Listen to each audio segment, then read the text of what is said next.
Olá, no programa de hoje eu vou conversar com o deputado federal Darcísio Perondi, do PMDB do Rio Grande do Sul. Deputado, seja bem-vindo, tudo bem? Tudo bem, uma alegria estar aqui, Silvio.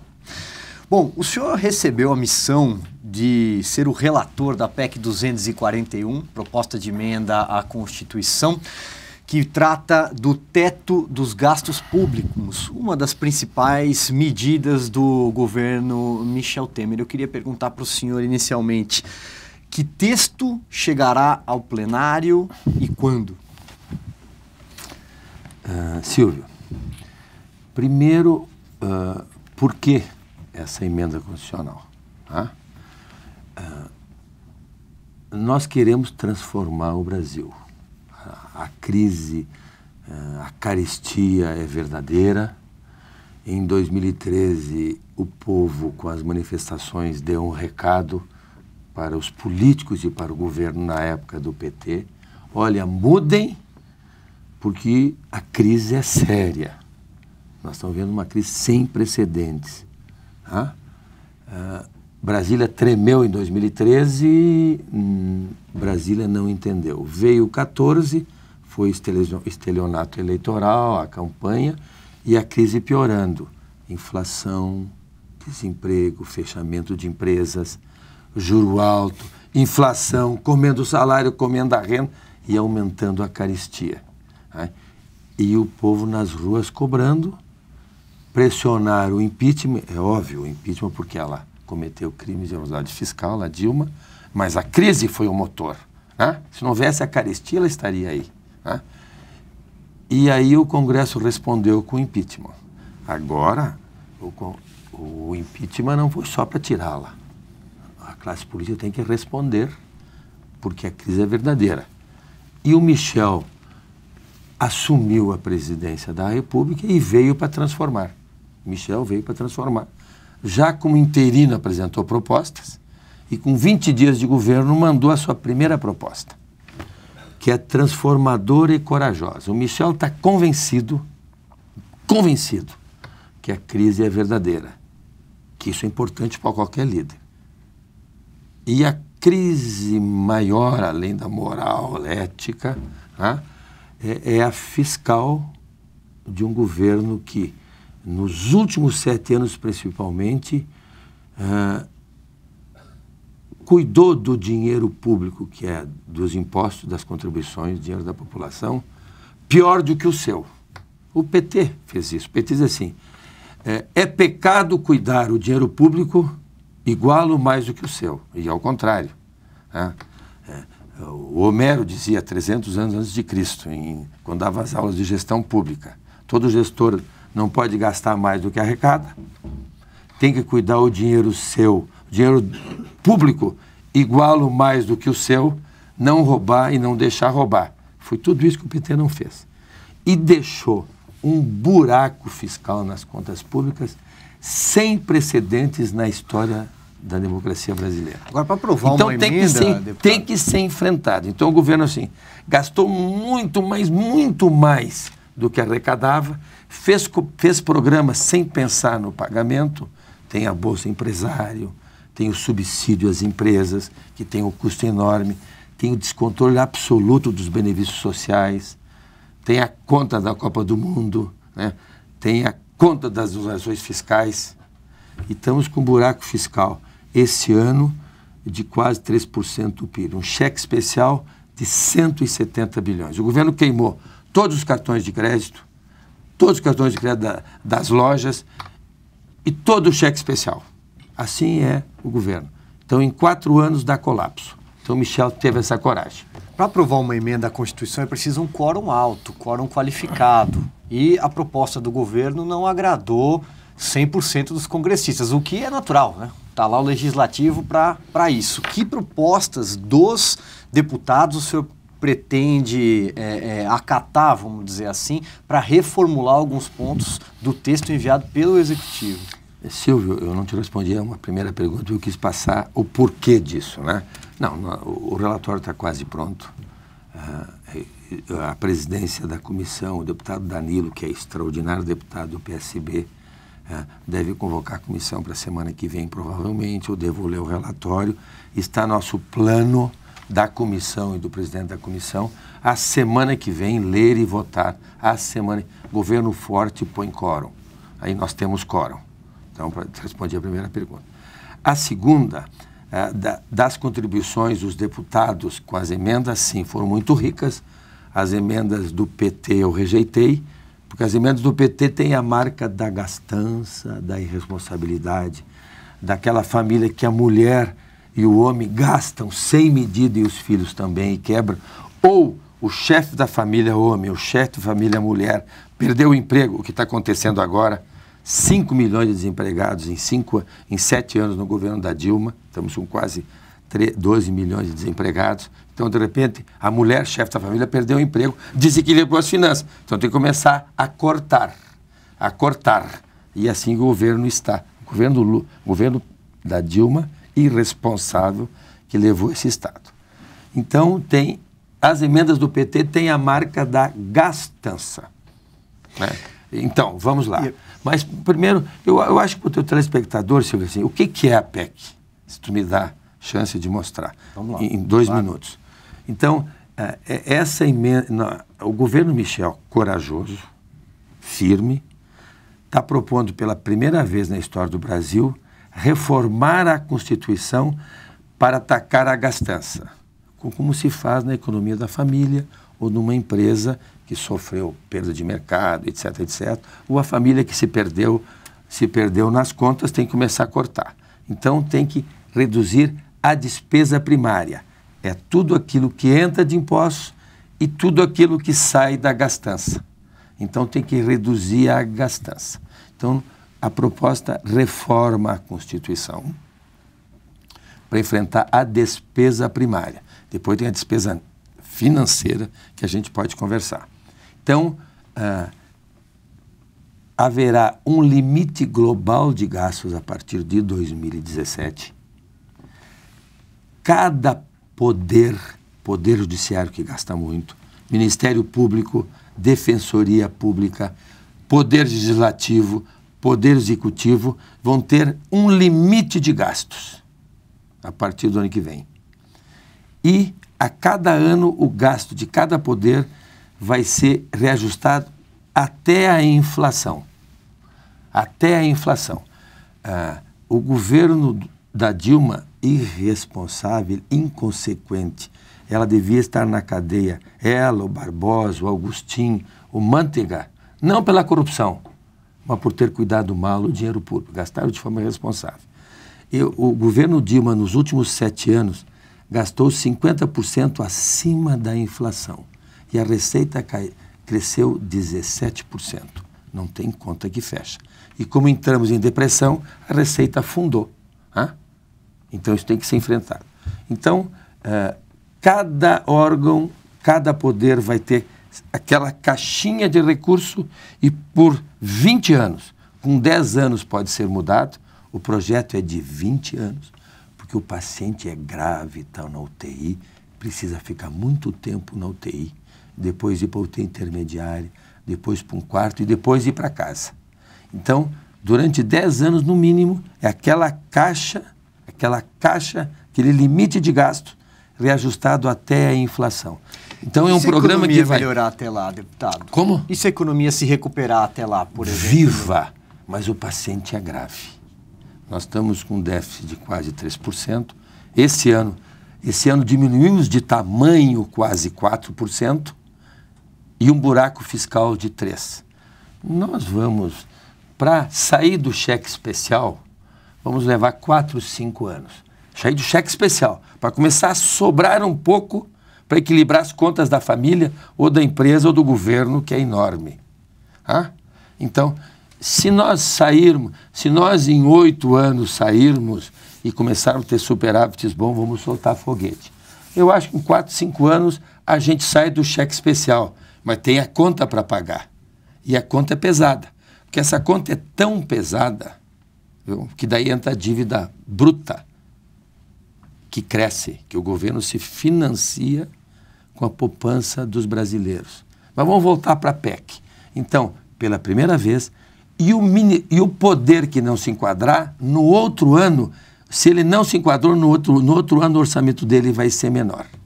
Então o governo vai começar a economizar porque não vai ter ganhos reais na despesa pública.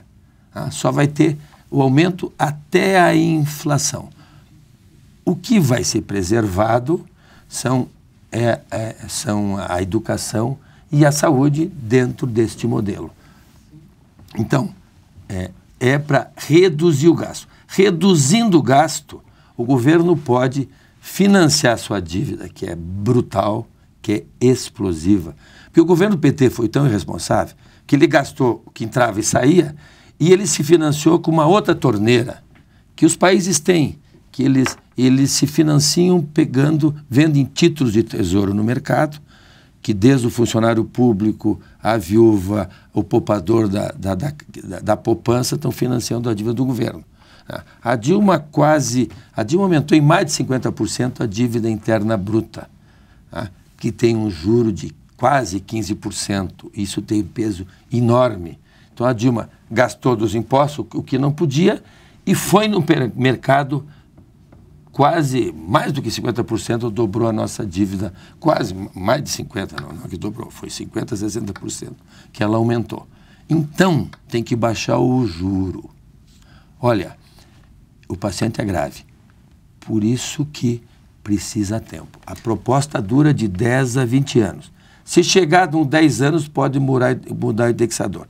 A minha tendência é manter os prazos.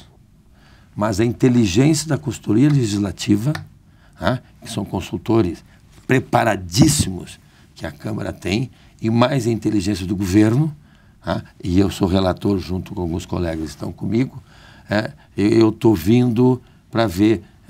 Essa semana a gente fecha o prazo. Tem uma proposta lá de 7 anos, viu, Silvio?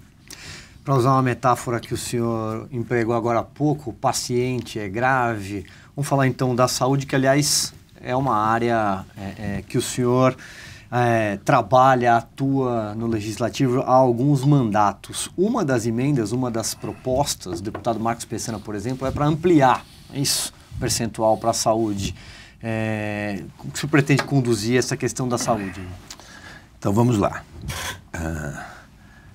A saúde e a educação são áreas diferentes dos outros poderes ou dos outros ministérios, como a Previdência, porque está constitucionalizado. A educação tem um piso mínimo, que é 18% das receitas líquidas, sim, descontando as transferências. E a educação sempre gasta 21, 22. Isso é um dos problemas da vinculação. É muito dinheiro, sobra dinheiro, eles gastam de forma irresponsável. Você vai olhar a gastança do FIES, outros programas, sem controle nenhum do Ministério da Educação, porque tinha muito dinheiro disponível, não tinha plano e não tinha avaliação. Então a educação sempre foi obesa e sempre gastou 3 a 4% acima do piso, mas é um piso.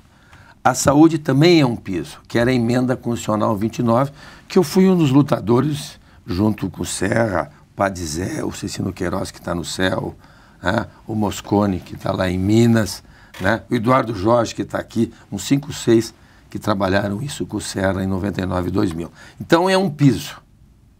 Então a saúde e a educação estão preservadas na PEC. Só que nós vamos mudar, nós vamos tirar a vinculação que está aí na receita corrente líquida e vamos passar para o IPCA. Mas é diferente porque tem um piso mínimo. Sendo um piso mínimo, o Congresso pode aumentar o valor. Então, isso é uma diferença, por exemplo, da saúde e educação do que da agricultura e da defesa. Ou diferente do Poder Judiciário, que não é um piso. Então, isso já é uma vantagem, que está preservada na 241. O que mais na educação e na saúde, no caso da saúde? A saúde, ao longo dos 20 anos, com a emenda 29, deu uma relativa estabilidade ao financiamento, mas se manteve o subfinanciamento. Melhorou, mas se manteve. Aí a sociedade, há uns 5, 6 anos atrás, começou a se movimentar no Saúde mais 10, para aumentar o piso da saúde. E o governo, em 2014, o governo irresponsável e inconsequente do PT, que levou à penúria fiscal, que os pobres que sofrem mais, inclusive, que estão sofrendo mais por essa crise, se assustou com o movimento da sociedade e mudou o piso sem consultar ninguém. Aproveitou, o pessoal da saúde sabe, a inteligência, a academia, os professores, os deputados, e o governo impôs ao Congresso um piso absurdo que saiu da emenda 29 para a receita corrente líquida e começava com 13,3 da líquida e parava com 15. O que significou isso, Silvio?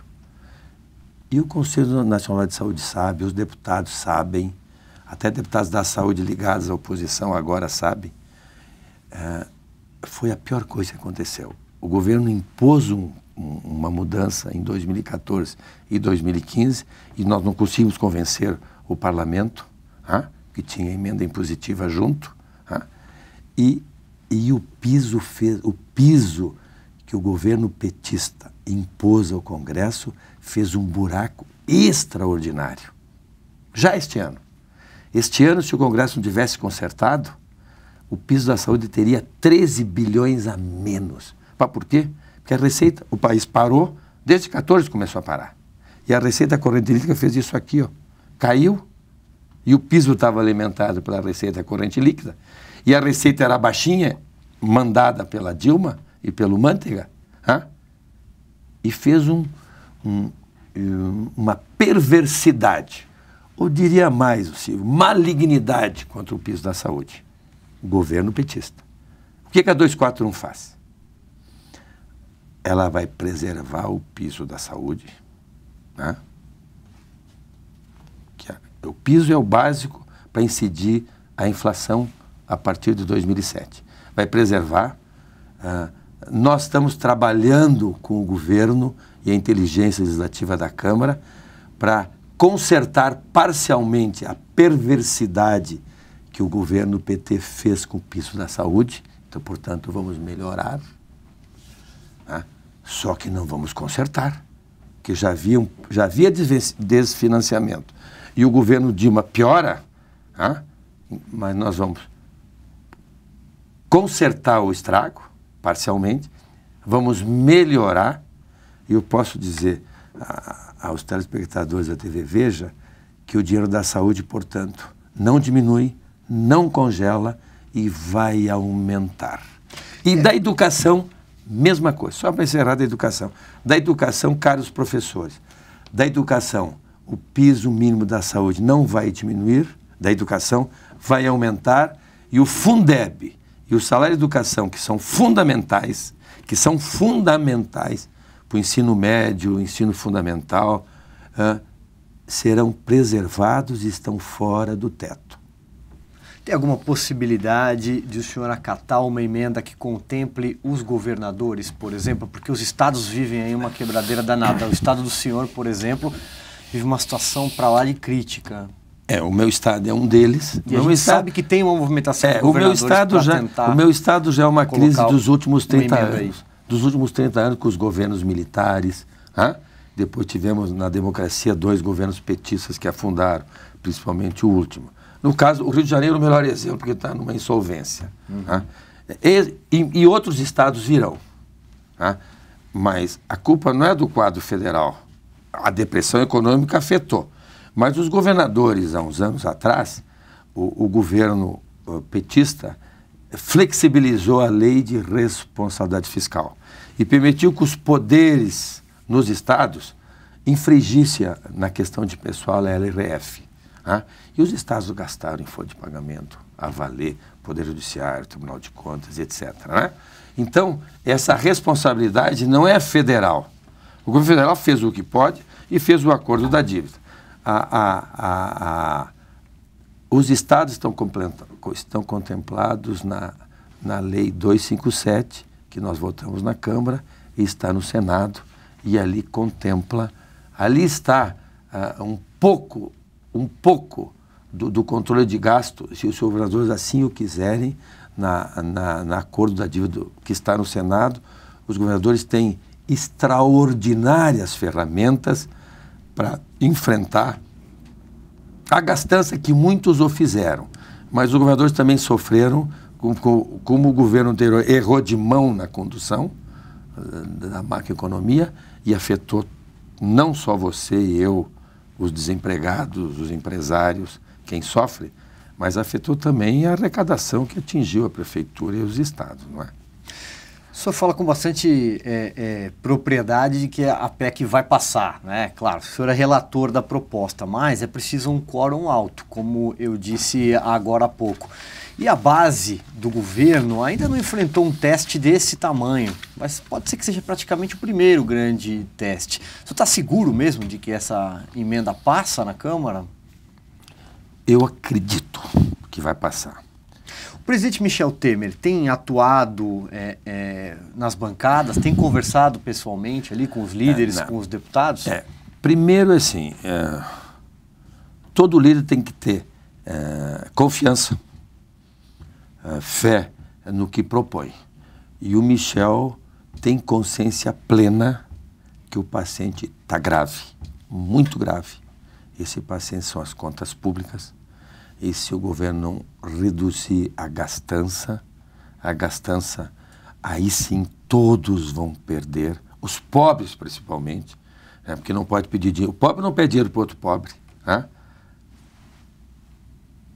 O jovem desempregado, que o desemprego está na faixa maior dos 18 aos 30 anos, né? A queda de receita atingiu até um salário mínimo pesadamente. Então essa crise está pegando mais os pobres, mais os assalariados. O Michel tem consciência disso. E também o empresariado que tem que acreditar no governo. É um governo gastador, que vai no mercado se financiar na sua dívida interna bruta explosiva, que é a maior dos países emergentes, que vai passar esse ano de 70%, que tem um custo de 500 bilhões de reais por ano no seu serviço, tá? E o juro é decorrente da gastança, então tem que poupar para diminuir o juro. Aí o empresário pega a confiança. Um governo que respeita as leis, que respeita os marcos legais, daí o empresário passa a ter confiança, em vez de botar o dinheiro no colchão ou financiar o governo com títulos, ele vai ampliar sua fábrica, vai comprar uma fábrica, vai comprar uma máquina e a economia começa a girar. Ele tem consciência disso. E ele tem afirmado aos líderes que, a partir de outubro, ele vai conversar com as bancadas. Se for preciso, vai às bancadas na Câmara, ou quantas jantas for preciso fazer de noite, para convencer pequenos, médios ou grupos maiores. Mas nós estamos trabalhando, tem professores trabalhando voluntário para nós, tem consultores entusiasmados, tem deputados estudando. Nós temos um plano estratégico que começou a ser aplicado há 2 meses atrás para dar certo. Na comissão, passa na comissão a semana que vem. Isso é tão decisivo. Como assim? Eu não sou cirurgião cardíaco, eu sou médico de criança, né? Eu estou pensando, eu intubando um nenezinho de 1 quilo, um nenezinho de 1 quilo, que precisa de respiração artificial, tem que botar uma cânula na traqueia. Olha, a traqueia dele é assim. Eu estou voltando 20 anos atrás, que eu não faço medicina, 25 anos atrás. E digo, eu tenho que acertar. E uma luzinha pequena, eu tenho que acertar. Ou o cirurgião cardíaco que abriu o coração, ele tem que acertar. Que se ele erra, morre o meu nenezinho, eu lá tentando entubar com um pediatra, ou o cirurgião morre o paciente. Então, o Michel está convencido disso. E o parlamento que votou o impeachment, Silvio, eu não sei quanto tempo nós temos, o parlamento que votou impeachment, Silvio, ele votou com uma consciência. Que a crise, a carestia, é verdadeira. E foi o povo que empurrou o parlamento para votar o impeachment. E os deputados estão começando a ter consciência que se o deputado errar agora, ele vai acertar. Porque ele sabe que se nós não fizermos a PEC 241 e não fizermos a reforma da Previdência... Essa era a minha última pergunta. Se não fizer a reforma da Previdência, o governo, em 3 anos, entra em colapso fiscal. Se não é fácil aprovar a PEC 241 agora, o que dirá a reforma da Previdência? Um tema que é um verdadeiro vespeiro dentro do Congresso. O senhor acredita que a reforma da Previdência passa até o final do ano que vem? Passo as duas. Passo as duas. E passa também a trabalhista. A crise é verdadeira. E à medida que nós informamos que a liderança, nós estamos trabalhando com os lideranças, os vice-líderes, né, o líder André, os líderes. Por que nós avançamos na comissão 2 meses? Que houve um trabalho estratégico, integrado.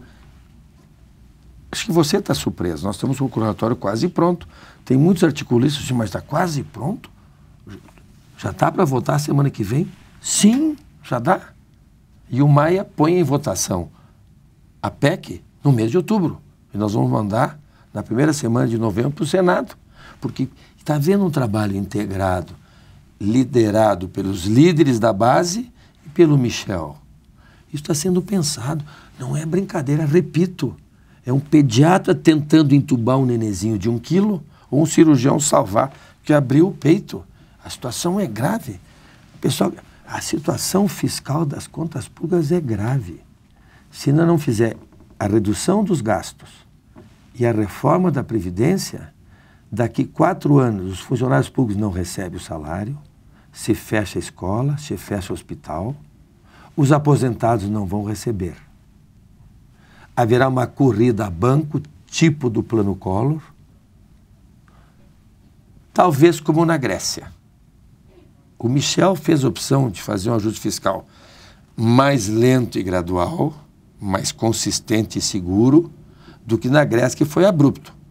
A Grécia demitiu funcionários, reduziu 50% dos salários dos aposentados, fechou a escola, fechou o hospital e depois teve que voltar atrás. Então a reforma da Previdência é a segunda, porque o principal gasto hoje é a Previdência. Vamos lá, a Previdência. A reforma da Previdência precisa ser feita por 2 razões. A primeira, há 30, 40 anos atrás, o nosso avô, bisavô, faziam 6 a 10 filhos por família. Hoje, as famílias estão tendo 1,7 filhos por família. A Previdência vive... hoje, quem trabalha está pagando para quem está aposentado, tanto no campo como na cidade. Tá? Depois,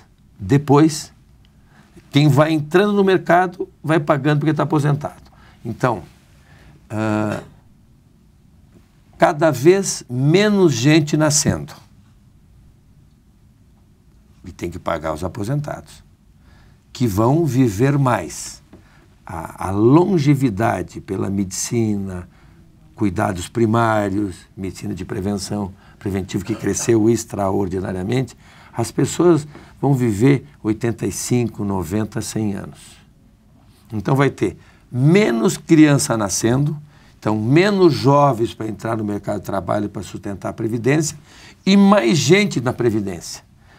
Países do mundo inteiro já fizeram revisão na Previdência, porque falta dinheiro. Vai ter menos gente trabalhando para sustentar o aposentado e mais aposentado ficando, essa conta não fecha. Então, primeiro tem que mudar, porque as pessoas vão viver muito mais e viva que vão ficar. Em segundo lugar, porque o governo petista desorganizou a Previdência, não usou as informações que tinha, né?